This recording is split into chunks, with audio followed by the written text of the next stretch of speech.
Na ni Jumatatu ya kwanza ya mwezi wa kwanza mwaka 2026. Karibu ndani ya Morning Recap, mtazamaji wa Anwari TV, ikiwa ni siku nyingine tunakutana ndani ya mjengo wa Anwari TV. Leo katika Morning Recap tumekuandalia mengi. Kubwa zaidi hii leo tutakwenda kuangazia Mheshimiwa Rais Samia kuzindua ahadi yake ya bima kwa Tanzania wote Januari hii. Tutakwenda kukupitisha katika undani wa habari hii, lakini pia tutakwenda huko visiwani Zanzibar ambapo hapo jana Rais mstaafu Mheshimiwa Jakaya Mrisho Kikwete amezindua jengo la uhamiaji huko kisiwani Pemba. Lakini pia tutakwenda kuangalia taarifa nyingine kwamba BAKWATA imepongezwa kwa kuimarisha amani na usalama pamoja na umoja nchini, bila kusahau katika upande wa kimataifa tutakwenda kuangazia juu ya mgogoro ambao unaendelea kati ya Marekani na Venezuela. China waibuka na watoa kauli kwa rais wa Marekani. Ni kauli gani hiyo? Tutakwenda kuzungumza humu ndani. Lakini pia katika upande wa michezo na burudani, jana bwana, Taifa Stars Tanzania imetolewa kibabe kwa figisu nyingi. Tutakwenda kuzungumzia katika upande wa michezo na burudani. Cha kufanya tu wewe ni kuwa nasi mwanzo mpaka tamati mwa kipindi hichi, na humu ndani sipo peke yangu. Naitwa Leopard John, nipo na Hamisi Lusamwa, tukienda kukupisha katika uchambuzi wa matukio yote yaliyotokea katika mipaka ya Tanzania, lakini pia nje ya mipaka ya Tanzania. Nipo hapa na Hamisi Lusamwa, tunakwenda kukupisha katika wigo wa taarifa mbalimbali. Lusamwa, habari ya asubuhi? Alhamdulillah rabbil alamin, namshukuru Mwenyezi Mungu. Kumepambazuka hivi, kumepambazuka kumekucha. Kumekucha inaanzia saa ngapi na kumepambazuka inaanzia saa ngapi? Kupambazuka ni pale ambapo jua linapochomoza. Hapo ndo tunakuja kusema kumepambazuka. Lakini jua limeshatoka. Kukucha ni kuanzia ule mwanga wa asubuhi unapotokea na kumekucha. Kwa hiyo napaswa kutumia neno gani? Kumekucha. Kumekucha. Basi alhamdulillah kumekucha. Yeah, this is a blue Monday, ama ni nini? Blue Monday. Na jize Taifa Stars ni ya blue. Yeah, of course. Na jana tumeweza kushangaza hivi ni Afrika ama ni ulimwengu? Dunia. Dunia imekuwa shocked kwa kile ambacho kilichofanywa na Taifa Stars. Yeah. Binafsi sina chochote ninachowadai timu ya taifa ya Tanzania. Naam, leo katika Morning Recap, Jumatatu ya kwanza ya mwezi wa kwanza mwaka 2026. Hii ni siku ya kihistoria kweli kweli. Leo tunayo mengi ambayo tumemwandalia mtazamaji wa Anwari TV kabisa. Na kubwa zaidi Mheshimiwa Rais Samia Suluhu Hassan kuzindua bima ya afya kwa Watanzania wote kwa wote kama alivyoahadi. Haijalishi status ya maisha ulionayo, ila bima ni muhimu kwa sababu bima ya afya ama sekta ya afya ndio sekta muhimu kwa Mtanzania yoyote, kwa maslahi ya taifa, lakini pia maslahi ya mtu binafsi, kwa maana kama mtu mmoja akiwa na afya iliyoimarika, basi pia hata uchumi wa taifa utaweza kukua. Kwa hiyo ni serikali ambavyo imeazimia, na katika wakati wa kunadi sera wakati wa uchaguzi mkuu mwezi Oktoba, moja kati ya kampeni ama sera ambayo alikuwa kinadi ni kuhakikisha kwamba kila Mtanzania anapata ile haki ama anapata bima yake ya afya na kujiandikisha katika hiyo engo ya usalama. Na aliahidi ndani ya siku 100 za kwanza akiwa rais wa awamu ya 6. Ndio. Kwa awamu ya pili akasema ndani ya siku 100 atahakikisha bima ya afya kwa wote imezinduliwa, na ili mradi kuhakikisha kwamba wanatimiza kile ambacho alikiahidi katika wakati wa kampeni. Hapa kwenye habari kamili inasema kwamba Rais Samia Suluhu Hassan anatarajia kuzindua rasmi bima ya afya kwa wote Januari hii kwa kutoa kadi ya mfano wa kaya masikini, ikiwa ni sehemu ya utekelezaji wa ahadi yake ya siku 100 za kuimarisha huduma kwa wananchi. Uzinduzi huo utaashiria kuanza rasmi kwa utekelezaji wa mfumo wa bima ya afya kwa wote nchini, unaolenga kuhakikisha Watanzania wote wanapata huduma za afya bila kikwazo cha gharama kubwa za matibabu. Na hapa kwa Watanzania, hata pia sisi humu ndani tunahusika kwa asilimia 100. Na sisi ni Watanzania. Na wewe bima ya afya tayari umeshapata? Namshukuru Mwenyezi Mungu, mimi ninayo. Of course ni jambo jema kweli kweli. Kwa hiyo sisi pia tunakwenda kuwa wanufaika kwa hichi ambacho ametufanya, kwa sababu sisi pia ni Watanzania na tuna hiyo haki ya kupata bima, na ni kitu kizuri na ni kitu cha kupongezwa Naam, na tukiangazia taarifa nyingine ni kwamba BAKWATA yapongezwa kuimarisha umoja, amani. Taarifa inasema kwamba Baraza Kuu la Waislamu Tanzania BAKWATA limepongezwa kwa kuimarisha amani, umoja na mshikamano nchini. Pongezi hizo zimetolewa na Waziri wa Nchi, Ofisi ya Waziri Mkuu, Kazi, Ajira na Mahusiano, Deus Sangu wakati wa ziara yake ya kikazi katika makao makuu ya baraza hilo jijini Dar es Salaam. Ziara hiyo imelenga kujitambulisha kwa viongozi wa baraza hilo pamoja na kuitambulisha rasmi jukumu jipya la uhusiano ambao Ofisi ya Waziri Mkuu imekabidhiwa kuratibu. Akizungumza katika kikao hicho, Waziri Sangu ameipongeza BAKWATA kwa mchango wake mkubwa katika kudumisha amani, umoja, mshikamano wa kitaifa. Kwa hiyo BAKWATA wamepewa kongole. Na unaona serikali imeamua kuweza kutilia mkazo katika nyanja za kidini, kwa maana viongozi wa dini na ndiko watu wanakolelewa. Yani kama watu ni kuharibika, wanaharibikia kwenye imani na kuimarika, kwa maana kuimarika kiimani wanaimarika huko.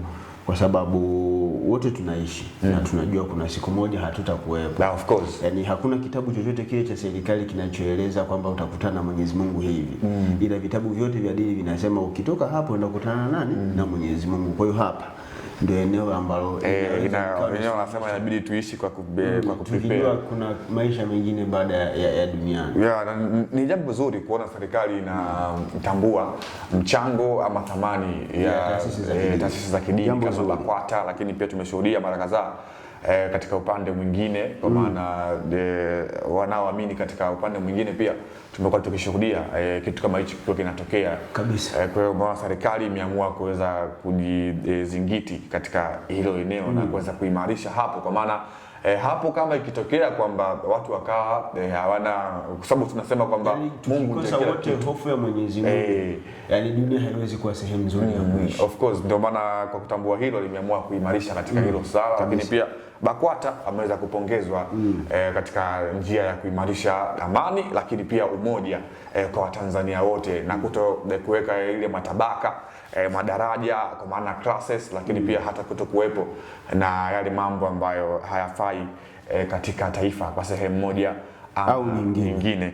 Na Lusamwa, kwa taarifa nyingine, tukiachana na taarifa hiyo leo ni huko visiwani Zanzibar, katika kisiwa cha Pemba ambako jana Rais mstaafu Mheshimiwa Jakaya Mrisho Kikwete, rais mstaafu wa awamu ya 4, jana alizindua jengo la ofisi ya uhamiaji huko visiwani Pemba, na taarifa inasema kwamba rais mstaafu wa Tanzania Dr. Jakaya Kikwete alikata utepe katika kuashiria uzinduzi wa jengo la ofisi ya uhamiaji na makazi ya askari iliyopo wilayani Micheweni, mkoa wa Kaskazini Pemba, Micheweni, mkoa wa Kaskazini Pemba, pamoja na waziri wa mambo ya ndani ya nchi George Simbachawene. Uzinduzi huo ilikuwa ni sehemu ya maadhimisho ya sherehe za miaka 62 ya mapinduzi matukufu ya Zanzibar. Unaona katika sherehe za mapinduzi pia ile muunganiko 62 ya mapinduzi ya Zanzibar mwaka 1964 tarehe 12 mwezi wa kwanza, mapinduzi ya Zanzibar. Kumekuwa na mfululizo wa matukio ya kijamii, ya kiburudani ambayo yanakuwa yanafanyika kwenye kuelekea kilele cha sherehe za mapinduzi. Huwa kuna almost wiki mbili za shamra ya kuelekea kwenye kilele cha ile wiki ya mapinduzi. Kwa hiyo hilo lilofanyika ni mwendelezo wa yale mazuri ambayo yamekuwa yakifanywa na serikali za awamu tofauti za serikali ya mapinduzi ya Zanzibar. Kwa hiyo kongole kwa serikali ya mapinduzi Zanzibar kwa kuona umuhimu wa kuyafanya hayo na kuona aliyekuwa rais wa awamu ya 4 wa Jamhuri ya Muungano wa Tanzania anaweza kwenda kufungua au kufanya uzinduzi wa majengo. Lakini pia kuna kitu ambacho mimi kimenipendeza kuona ule muungano wetu pia unafanya kazi katika wakati wa mapinduzi tofauti. Tumeshuhudia yani hii inaashiria kwamba kuna ile tunasema kufahamu muungano, thamani ya muungano inatambulika. Ndio maana naona rais wetu tuelekee China. China wanasema na kabla hatujaenda huko tumshukuru kwamba mtazamaji kwa kuendelea kuwa nasi Anuari TV katika Morning Recap ya tarehe 5 mwezi wa kwanza mwaka 2026, na tukwambie tu kwamba tumefikia tamati katika upande wa habari za kitaifa. Sasa tunapaa kuelekea katika upande wa habari za kimataifa na hii leo tutakwenda kuangazia kati ya mgogoro unaoendelea taifa la Marekani baina na taifa la Venezuela.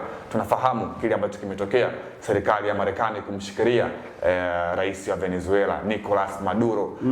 Kipi ni kipi? Lusamo anakwenda kutupitisha hapa katika upande wa habari za kimataifa hii leo. Lusamo, ya taarifa za kimataifa ni kwamba China imeitaka Marekani kumwachia rais Nicolas Maduro mara moja. Yani ni just like an order. Jamani, huyo ni command. Ni command. Sasa China wanawakomandi Marekani. Taarifa inasema kwamba China imeitaka Marekani imwachilie huru mara moja rais wa Venezuela Nicolas Maduro, ikisema hatua hiyo ni ukiukwaji wa mamlaka na usalama wa mataifa mengine. Katika tamko hilo lililotolewa jana, wizara ya mambo ya nje ya China ilisisitiza kuwa Beijing inapinga vikali kile kilichotokea jana katika kuingilia masuala ya ndani ya nchi nyingine na matumizi ya shinikizo la kisiasa. China imeeleza kuwa vitendo vya aina hiyo vinakiuka misingi ya sheria za kimataifa na kuathiri utulivu wa kimataifa. China imeitaka Marekani kuheshimu mamlaka ya nchi nyingine, kuacha vitendo vya kuhatarisha usalama wa mataifa mengine na kushughulikia tofauti kupitia mazungumzo na diplomasia. Kwa hiyo kile walichokifanya Marekani kwa lugha nyepesi sana ni kuwadhalilisha wa Venezuela, kwa sababu wa Venezuela walienda kwenye polling kwenda kufanya chaguzi zao, kwenda kupiga kura, wanataka kumchagua rais wao. Wao wakaona bwana Nicolas mabavu anawafaa. Sasa Marekani anasema huyu hawafai nini, wanamuondoa. Tena si tu kumuondoa kawaida na kumdhalilisha, kwa sababu rais wa taifa jingine unampiga pingu, unamvalisha open shoes ndala hizi. Yani kiukweli, yani sio kitu ambacho kina reflect ile diplomacy ya kimataifa. Kuna namna ambavyo Marekani wameamua kuonyesha ulimwengu kwamba wao ni wababe, lakini kitu kizuri zaidi kwa wale wana diplomasia ndani ya Marekani kumegawanyika. Kuna watu wanasema alichokifanya Donald Trump sio sahihi. Yupo mwakilishi mmoja kupitia chama cha Democrat anaitwa Jafari, alisema sio sawa sawa, kwa sababu tuko kwenye zama ambazo ukoloni tena haupo. Hakuna uwezekano wa Marekani kuikolonize Venezuela. Kwa hiyo wanaonesha ni namna gani hawaungani na kile ambacho alichokifanya Donald Trump, na ambaye tayari ameshasema mission nyingine inahamia Colombia. Lakini pia niliona vyama pinzani pale nchini Marekani wameamua kupitia hii tukio ambalo limetokea kuweza kukiponda ama kuweza kutoa kwa sehemu ya kuweza kukifanyia, tunasema ni seditions, kwamba yule mwanadada ambaye aligombea katika chaguzi zilizopita Machando, Maria Machando ametumia pia sehemu hii kuweza kumbeza Donald Trump. Lakini Trump naye pia amesema kwamba yule nani Kamala Harris. Yes, of course, Kamala Harris. Nafikiri yule aligombea urais Venezuela. Naona kwamba Trump ametoa kauli kwamba baada ya Venezuela taifa ambalo linafuata ni Colombia. Unaona kabisa kuna kitu ambacho Marekani amekiona na kuwatuhumu kwamba wao ndio wamekuwa wanafanya biashara za madawa ya kulevya na kuweza kufanya serikali ya Marekani kuweza kufanywa hujuma kwa sehemu. Lakini China ameinuka na kuweza kuonesha kwamba kile ambacho kinaendelea yapendezi nacho, na hii inakuja kwa sababu China na Venezuela walikuwa wanafanya biashara ya mafuta kwa muda mrefu tu, na imekuwa ni sehemu ya Marekani pia kuweza yani kama China anaona kama vile Marekani anamzuia biashara. Ndio maana rais wa China Xi Jinping akatoka na kuweza kuzungumza kauli kama hiyo. Baadhi wanasema Marekani hakwenda Venezuela kwa lengo la kuwasaidia Venezuela. Ni kwa sababu ameona ile fursa ya mafuta. Kwa hiyo it's all about mafuta ndio kinacholeta shida. Lakini pia kumekuwa na mkanganyiko juu ya kauli, kwa sababu Trump alitoa kauli kwamba Venezuela itakuwa chini ya Marekani kwa muda wote ambapo watakuwa wamemshikilia rais wao, kwa maana kiongozi mkuu wa nchi. Lakini jana tumeshuhudia mahakama kuu ya Venezuela ikimteua mwanadada kuweza, ambaye ni makamu wa rais, kuweza kushikilia hiko cheo cha Maduro ambaye ameshikiliwa na Marekani mpaka hapo itakapokuwa baadaye. Kwa hiyo unaona kile ambacho kinaendelea huko katika upande wa kimataifa, na tuombe kweli kweli kwa maana hawa ambao wapo wakati huu ndio tutasema kwenye dunia, wao ndio wameweza kuishikilia kwa sehemu moja ama nyingine. Unapozungumzia dunia utazungumzia Marekani, Russia, China. Kwa hiyo ni hatari kweli kweli. Na mtazamaji wa Anwar TV, ni kushukuru kwa kuendelea kuwa nasi mpaka wakati huu, na hapo ilikuwa ni katika upande wa habari za kimataifa, na tumesikia kile ambacho kinaendelea huko Amerika kati ya Marekani na Venezuela. Wakati huo China nao pia wakiingilia kati mgongano huu ambao unaendelea wa mataifa ya Amerika. Kipi ni kipi? Usikae kando na Anwar TV, tutakuwa tunakupa kila updates ambayo itakuwa inatokea katika upande wa habari za kimataifa. Lakini hii leo tumefika tamati na tunakwenda kuangazia katika upande wa michezo na burudani kubwa hii leo. Katika upande wa michezo, bila kusahau, tutakuwa na gazeti hapa la mahususi kwa michezo, Mwanaspoti. Lakini kubwa, historia imewekwa huko Morocco na mwenye macho haambiwi tazama. Mwamuzi jana bwana Rusamwa anaita Bobo Traore kutoka Mali huyu. Tumkalie kikao ama tumwachie tu? Mwenyezi Mungu ndiye atakaye mhukumu bwana. Ni kama inawezekana kumkalia kikao. Yule ni kumkalia kikao. Unajua kile ambacho unachokiweza usimwachie Mwenyezi Mungu. Ila sisi huku Tanzania tuna Sumbawanga, tuna Kigoma. Kwa nini lakini tunaonewa hivyo? Yaani ifike muda sasa tuseme nao sasa ni wakati wetu kuonewa kwisha. Dehane Beda ameshawahi kutuonea, ujue yule. Alitupa kadi nyekundu kwenye mchezo wa finali msimu uliopita. Aliwakatalia Young Africans goli lao, ilikuwa ni mechi ya Mamelodi. Jana pia yule mwamuzi mwingine ameibuka. Yaani kuna kile figisu na Tanzania katika mpira soka la Afrika. Na jana alikuwepo pale Gianni Infantino, kiongozi wa FIFA, alikuwepo Patrice Motsepe, kiongozi wa CAF. Lakini yani matukio bado tumeendelea kuumizwa mbele ya hawa watu wakubwa. Shida nini hasa? Waamuzi hawa ni nini? Kuna kitu kimoja ambacho ni ngumu kuja kumalizika. Upendeleo kwenye huu uso wa dunia. Sidhani kama itafika siku utaondoka. Wakati wa mapumziko, wakati timu zinarejea, nilimwona rais wa shirikisho la soka la Morocco anaongea na waamuzi.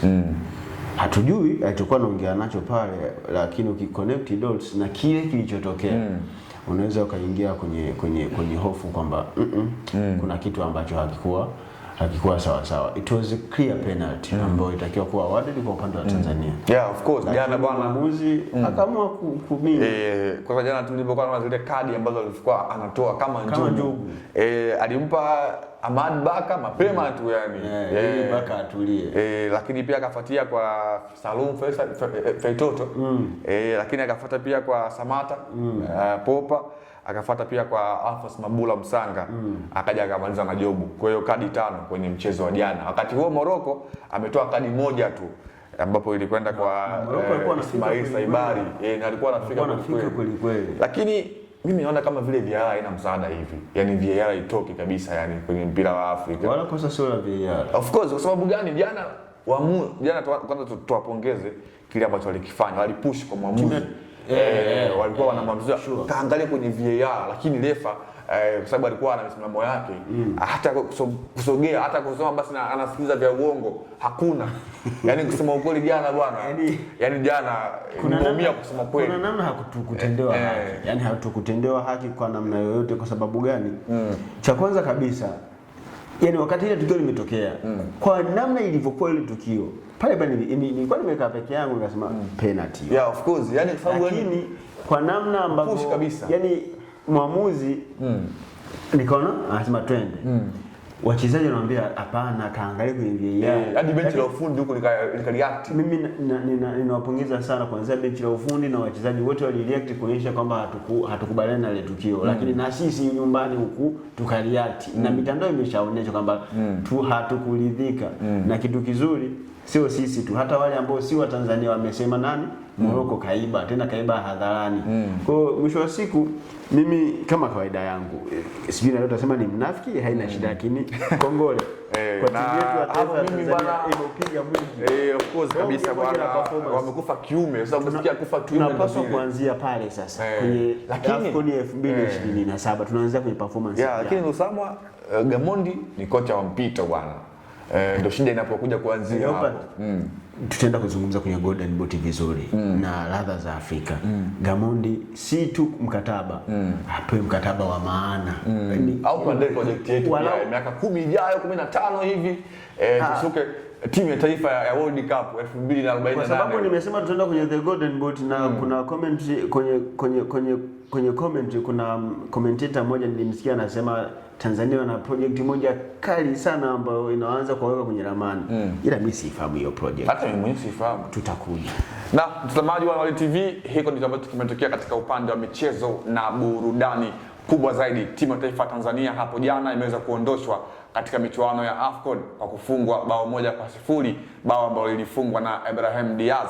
Lakini katika huo mchezo bwana, yaliibuka mengi ikiwemo Tanzania kunyimwa penati ya wazi halali. Kila mwenye macho aliona ile kwamba ilistahili kuwa mkwaju wa penalty. Na nikwambie tu kwamba tumefika tamati mwa kipindi cha Morning Recap hii leo. Jumatatu nzuri kabisa ambayo tu hakika tumezungumza mengi yanayotokea katika pande mbalimbali za nchi, lakini pia upande wa kimataifa. Nikwambie tu asante kwa sasa, hadi wakati mwingine. Mimi ni Leopard John, nilikuwa na Hamisi Lusamwa. Hadi wakati mwingine, asubuhi njema. Asante.